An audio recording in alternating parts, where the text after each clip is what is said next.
Hello, and welcome to the Minnesota Health Action Group's Case Study Live podcast. I'm Deb Krause, Vice President with the Action Group, and this is June 2020. I hope this finds you and your loved ones safe and healthy amid the continued COVID-19 pandemic. This podcast series is an opportunity for Minnesota employers to learn about solutions that help all employees be their best self, physically and mentally. The topic for this podcast was chosen through online voting by attendees at the Action Group's 2020 Annual Employer Leadership Summit earlier this spring.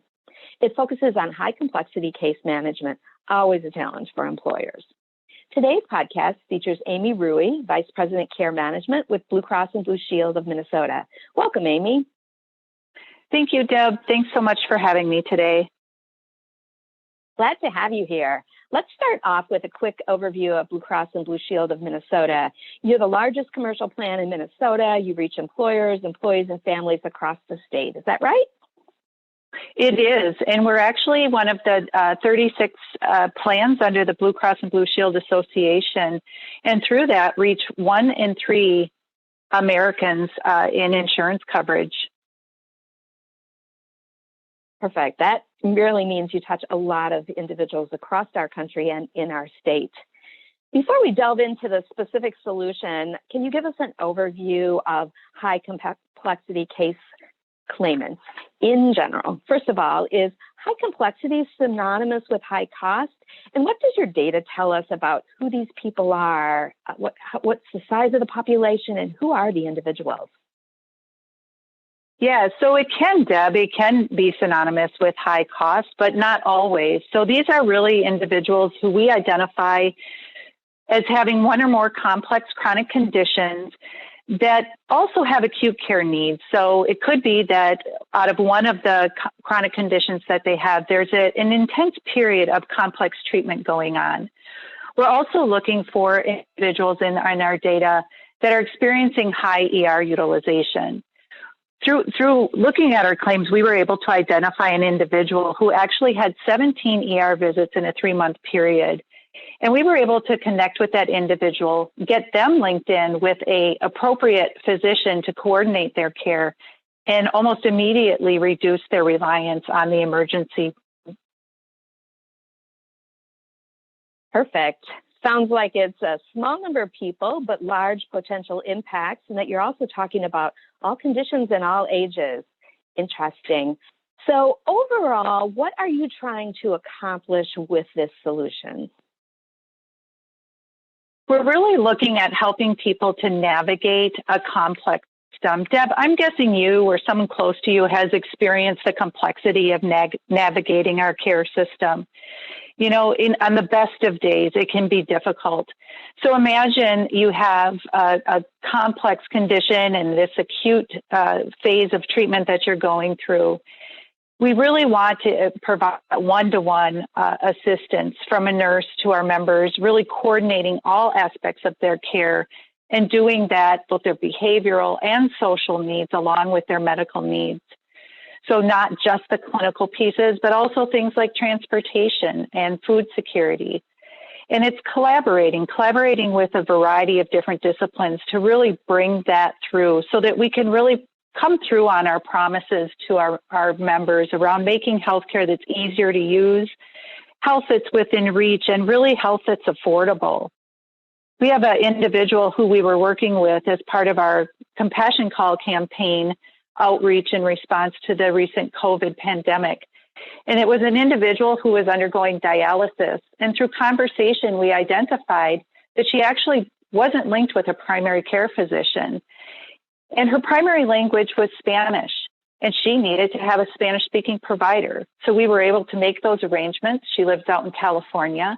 She's now on a path to much more coordinated care, getting her diabetes preventative work done, and most importantly, working towards a prosthetic for an amputation that she had that she wasn't pursuing before getting linked back with a primary care physician. Very helpful. Thank you. So it sounds like it's not only the benefits under the health plan, but resources and connecting the patient to those in the community so they can get that more holistic support. I did want to ask also, does this solution overall well-being, both the physical and mental health needs of the patient? It absolutely does. So we coordinate very closely with our behavioral health specialists as well. We had an individual who we were working with coming up for surgery on chronic pain, and through working with that individual identified that she was actually having suicidal ideations.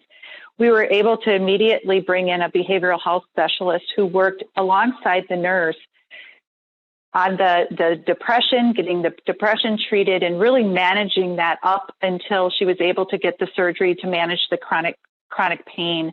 I'm very happy to report that her behavioral health situation remained very stable throughout that with the assistance of our behavioral health specialist, and she was able to get the surgery, so she is on her way to healing. Oh, that's an excellent example, and I'm so glad to hear that.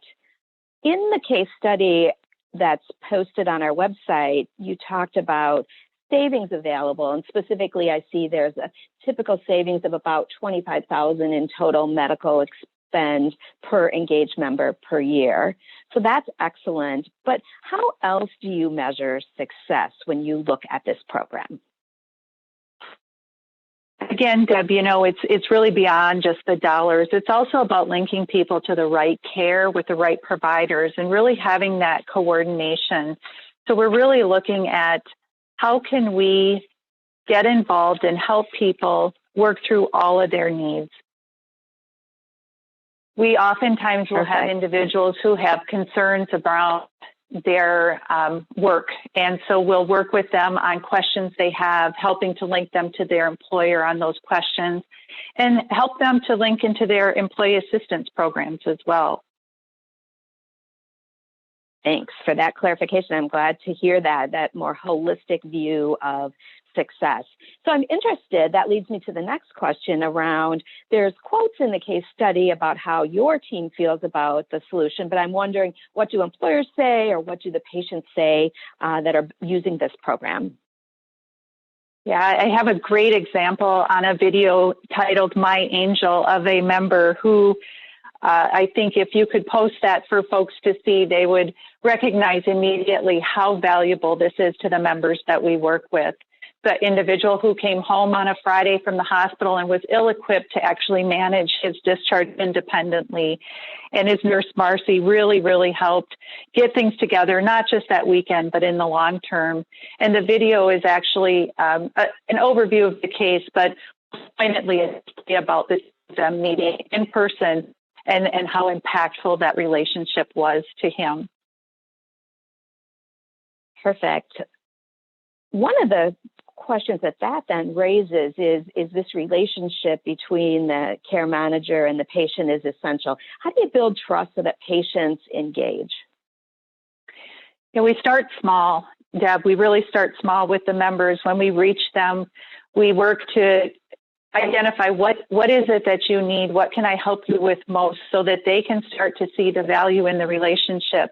The other thing we do is we work beyond just the member. We work with their family, their caregiver, all those people that are most important to them, so that they understand, hey, we're here for you and we're here for all of you, your whole system, your care support system. And we work very close with their provider. And I think that when members identify that, hey, this nurse is going to be here not just for me, but they really care about all of me, my people, my provider, they're here to make sure that I'm going to get what I need. And now I know I can reach out to them at any time for help. Excellent. Thank you. Effectively, what you're doing is trying to get a difficult system, the healthcare system, to work better for patients and their employers. So I'm wondering, Amy, what do you think? Is this just a Band-Aid on a failing system, or how do you look at this?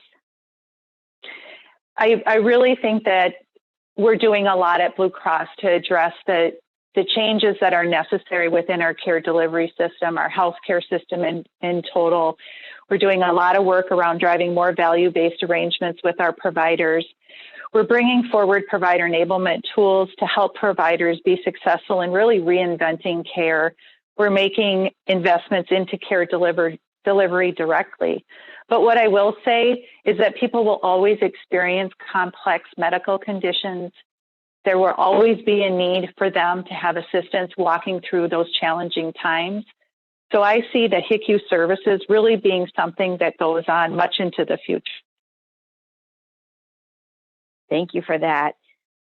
Wrap-up question. So what's one important but perhaps not so obvious lesson learned from managing these high complexity patients?